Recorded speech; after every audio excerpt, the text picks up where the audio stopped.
هل عمرك استخدمت اتس بدل اتس بارتيز؟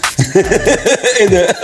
واتبهدلت في الجملة؟ والله نفس المعنى، ايش هذا؟ أو احترت تقول himself ولا themself؟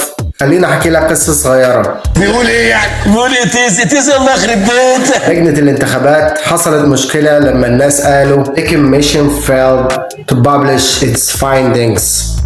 لكن الحقيقة إن الجملة الصح هي the commission failed to publish its findings. إن its هنا ضمير ملكية مش اختصار ل it is.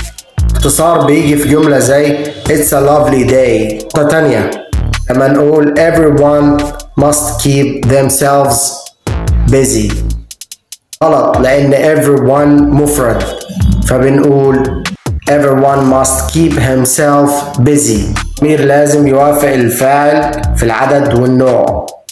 تطبيق سريع للكلام اللي قلناه ده. The judge and executioner hates his job.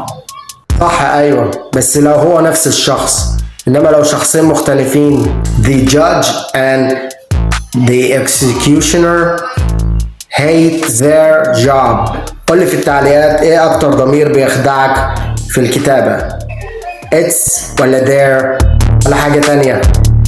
عرفني في التعليقات.